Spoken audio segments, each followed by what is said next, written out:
It's March 18th, 2019, and it's time to review 5 of the most outrageous, infuriating, or just plain baffling things that have happened lately. It's your Facepalm 5. Let's count them up. Number 1. Extremists and their enablers rush to disown Christchurch shootings. First things first, all my sympathies to everyone in New Zealand and all around the world who has been affected by last week's shootings in Christchurch. 49 people were killed and dozens more wounded in terrorist attacks on 2 mosques on Friday. This is still a developing story, but as of this recording, authorities in New Zealand have 3 people in custody who they believe to have been involved in the shootings. One of the shooters live-streamed the attack. That same person is also apparently the author of a manifesto that was released online which frames the shootings as an attack against Muslims and immigrants in general, whom the author describes as invaders, and expresses admiration for several right-wing figures, including Donald Trump, Candace Owens, Oswald Mosley, an infamous British fascist of the 1930s, and fellow white supremacist mass murderers Anders Breivik and Dylan Roof. Thankfully, many prominent right-wing pundits, clearly shaken by this sobering reminder of the deadly consequences of helping to propagate prejudice and intolerance, have taken ownership of the role they play in influencing those who commit such horrifying hate crimes, and have vowed to change their ways and speak and act more responsibly from now on. I'm kidding, they didn't do any of that.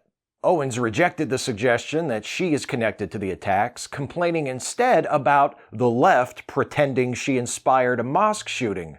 But this isn't even in question. The shooter writes in his manifesto, "The person that has influenced me above all was Candace Owens. Each time she spoke, I was stunned by her insights, and her own views helped push me further and further into the belief of violence over meekness." Owens might not like that. She might not have intended to inspire a mass murderer, but that's what she did. Certainly, it would be unfair to hold her solely responsible for inspiring the shooter. She is but one of many voices who have promoted white supremacy and trivialized the harm caused by racism and misogyny and other forms of intolerance, but she is one of those voices, and for the Christchurch shooter, it was her voice that resonated loudest of all. That's not by accident. Nor was it by accident that the shooter chose to shout "subscribe to PewDiePie" as he embarked on his killing spree. Am I saying Felix Schellberg is at fault for the shooting? Again, not directly and certainly not solely, but he has repeatedly used his massive online platform to pander to white supremacists. He has been a rallying point for such people for years. He knows this. He does nothing about it except complain how unfair it is to him for people to point this out. Ben Shapiro and other right-wing commentators took to social media after news broke of the shootings to discourage people from sharing the shooter's manifesto. And I agree with that, actually. Don't say his name, don't share his ideas. Yet I can't help but suspect that Shapiro and his fellow right-wingers are motivated by more than a desire to thwart the ambitions of an attention-seeking terrorist. Perhaps they're also concerned that if people read the manifesto, they'll notice how much it sounds like the sort of stuff Ben Shapiro and Candace Owens and Stefan Molyneux and Donald Trump and many others have been saying for years. A lot of this hate speech is hosted right here on YouTube. Following the shootings, YouTube's official Twitter account tweeted, "Our hearts are broken. Please know we are working vigilantly to remove any violent footage." That's nice, YouTube. Thank you. Keep up that good work. But if you really want to help, you'll also remove the content creators who helped inspire the person who committed this atrocity. You know who the worst ones are. They have hundreds of thousands, in some cases millions of subscribers. They post videos promoting racism, misogyny, anti-Semitism, Islamophobia, xenophobia, homophobia, transphobia. They vilify immigrants. They promote conspiracy theories. They incite abuse and harassment against others. They provide anchor points around which extremist organizations can recruit and organize. And people have been warning you for years that something like this was going to happen unless you did something. You did nothing, and it did happen. 49 people are dead. And I'm not saying it's all YouTube's fault. I'm not even saying it's primarily YouTube's fault. Obviously, it is primarily the fault of whoever did the shooting. But if you work for YouTube, or Twitter, or Facebook, or any other social media site, and you could have done something to remove extremists from your platform, and you didn't, and the Christchurch shootings aren't weighing heavily on your conscience right now, they should be. Number 2, Tucker Carlson has always been and continues to be terrible. Hey, let's talk some more about Tucker Carlson, one of the disgusting little professional bigots who hasn't inspired a horrifying hate crime that we know of. Yet. He reacted to the Christchurch shootings by warning his audience that the massacre could lead to calls to limit free speech, which is exactly the sort of empathetic, humane response we've come to expect from him. Because in case you didn't know, or you've forgotten, Tucker Carlson has been slinging ignorance and intolerance since way back. Last week, Media Matters released a series of clips taken from Carlson's appearances on the Bubba the Love Sponge radio show. In the clips, Carlson can be heard defending statutory rape, suggesting people accused of raping a sex worker should be given the benefit of the doubt, calling for the elimination of rape shield laws, casually using various misogynistic and homophobic slurs, crediting white people with creating civilization, calling Iraq a crappy place filled with a bunch of semi-literate primitive monkeys, declaring that Afghanistan is never going to be a civilized country because the people aren't civilized, questioning the blackness of Barack Obama, saying efforts to increase racial diversity in radio programming were worse than Jim Crow, and a lot of other shit that he deserves to be fucking fired for. Carlson responded by accusing Media Matters of bullying him and attempting to silence him, which they did via the low-down dirty trick of pointing out shit that he said. Carlson also suggested it was unfair to bring up things he said more than a decade ago, but here's the thing about that. It's not as if Tucker Carlson stopped saying vile, racist, misogynistic, xenophobic things a decade ago. He said them a decade ago.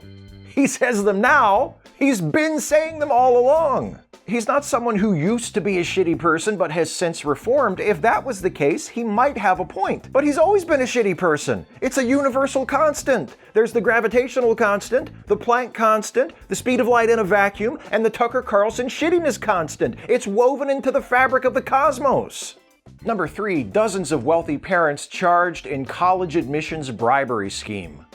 I mean, this one doesn't seem all that bad in comparison to the other stuff I'm talking about in this episode, but sure. A bunch of rich people paid a crooked admissions advisor to get their kids into prestigious schools by helping them cheat on entrance exams and arranging bogus athletic scholarships, which is also bad, I guess. Among those charged in the case are Rebecca from Full House and Dana from Sports Night, so shame on them. Sorry if I'm soft-selling this one. It is important. Wealthy people using their money to make sure the rules that apply to everyone else don't apply to their kids is a problem, and an example of a much larger and more pervasive problem. The rich shouldn't be able to just buy their way out of the few slight disadvantages they might face, while everyone else just has to deal with whatever forms of inequality and oppression they were born into. It's bullshit. I'm glad they got caught. If they're found guilty, I hope they go to prison for a long time. To hell with them. I don't know. The rest of these just seem a lot worse. Intolerant, right-wing rhetoric, inspiring mass shootings, Tucker Carlson being openly racist and sexist and everything else and still getting to have his own show. And what about this next one? Number 4, Speaker of the House comes out against impeaching Trump. What the hell is this? In an interview with the Washington Post published last week, Speaker of the House Nancy Pelosi said that she doesn't support impeaching President Trump because it divides the country. She suggested she would only support impeachment if it was for something overwhelming and bipartisan. Otherwise, he's just not worth it. But he's not worth it, presumably, because he's such an unfathomably terrible president. Right? Later in that same interview, Pelosi describes Trump as being ethically and intellectually unfit to be president. She talks about how he appeals to people's xenophobia, is fighting against clean air and water and food safety, calls his efforts to build a border wall a way of promoting discrimination and bigotry, all of which I agree with. So what else is she waiting for the motherfucker to do? What's the thing he hasn't done yet that will make impeachment a bipartisan issue, that will convince Republicans who have defended and excused and protected him all this time to suddenly turn around and decide, actually, he is a pretty terrible president after all? Jesus Christ! I'm not a Pelosi hater. I'm not. I usually think she's fine. But what the fuck is she talking about? If Trump isn't worth impeaching, we might as well just take down the Constitution and cross that bit out because we ain't using it anyway. And now it's time for the segment devoted to some of the other things Donald Trump has done recently to disgrace the presidency and embarrass and/or endanger the United States and the rest of the world. Although apparently not bad enough to warrant impeachment proceedings. It's number 5, the further misadventures of Lord Dampnut. Please keep in mind, as always, the following is not a complete list. He tweeted this in response to Nancy Pelosi coming out against impeachment. I greatly appreciate Nancy Pelosi's statement against impeachment, but everyone must remember the minor fact that I never did anything wrong. The economy and unemployment are the best ever. Military and vets are great, and many other successes. How do you impeach man who is considered by many to be the president with the most successful first 2 years in history, especially when he has done nothing wrong and impeachment is for high crimes and misdemeanors? Good point, Trump. They definitely shouldn't impeach whatever president you're talking about in those tweets. You, on the other hand, should be impeached, convicted, and dragged from the White House by your comb-over. He also tweeted repeatedly about how much he dislikes it when late-night shows make fun of him. The one-sided hatred is incredible and for me unwatchable, he writes in one tweet, and in another tweet the next day, because he's still talking about this, because they're still talking about it on Fox and Friends, and that's what the President of the United States spends his time doing now, live tweeting Fox and Friends. He says, the 3 very weak and untalented late-night hosts are fighting over table scraps. Carlson did a great job. It wasn't political. Johnny Carson made fun of every president who served during his tenure as host of The Tonight Show, and he often had far less to work with than the table scraps of Trump's incompetence, ignorance, corruption, racism, misogyny, xenophobia, treason, fascism, and pathetically thin skin. Something tells me if Carson was alive and still doing a nightly monologue, Trump would count him among the weak and untalented as well. Just a hunch.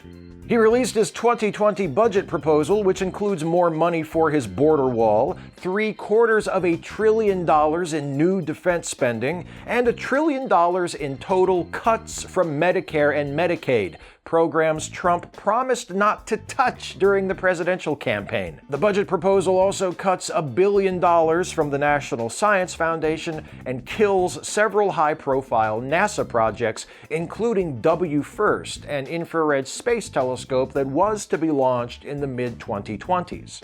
Can't someone at NASA just tell Trump WFIRST is like a laser cannon instead of a telescope? Get that reinstated?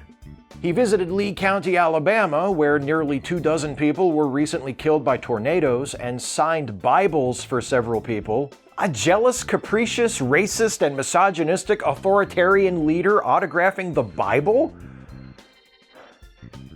When I say it out loud like that, it kind of fits, actually.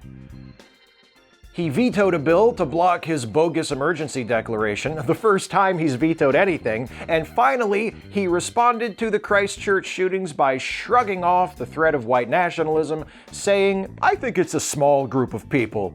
He was named in the Christchurch shooters manifesto, lauded as a symbol of renewed white identity and common purpose. And why shouldn't white nationalists love Trump? He's freely spouted their talking points for years. He spread their racist conspiracy theory about the birthplace of Barack Obama. He made anti-immigrant and anti-Muslim policies centerpieces of his presidential campaign and has repeatedly sought to enact those policies during his presidency. He has consistently failed to offer anything more than grudging, half-hearted condemnations of brutal acts of white supremacist violence. Of course this small group of people loves Trump. He's a member. That's 5. Speak out, act out, resist. Look after each other. Hey folks, hope you got something out of this one. If you did, please click like, share the video, subscribe to this channel if you're not subbed already, and also please consider helping me to continue making videos like this by supporting this channel with a monthly donation through Patreon. You can go to patreon.com/Steve Shives to become a patron of this channel for as little as $1 a month. And believe me, those $1 a month pledges really add up and help me out a ton. But if you can afford it and you think I'm worth it, and you pledge at a level of $5 a month or more, you get yourself a shout out at the end of the Facepalm 5, just like these folks, my newest $5 or more per month patrons since last time. And their names are Mustafa Davies. Thank you, Mustafa. Stevie Warp Drive. Thank you, Stevie. Justin Luger. Thank you, Justin. Angela Paris. Thank you, Angela. Rob Jobin. Thank you, Rob. Question number 16. Thank you, question number 16. Jamie Hanrahan. Thank you, Jamie Hanrahan. Trekkie0623. Thank you, Trekkie0623. Patrick Driscoll. Thank you, Patrick. John Gingras. Thank you, John. Aerophage. Thank you, Aerophage. Joe Herman Howholt. Thank you, Joe Herman. Travis Puglod Ricky, I think that's Klingon, the middle name, and I'm quite sure I mispronounced it. What kind of a Trekkie am I? And finally, Stephen Gibson. Thank you, Stephen. Thanks to everybody who is a patron at whatever level you are pledging. Thanks to everybody for watching, whether you are a patron or not. I appreciate all of the support you give me in whatever form it takes, and I'll see you next time.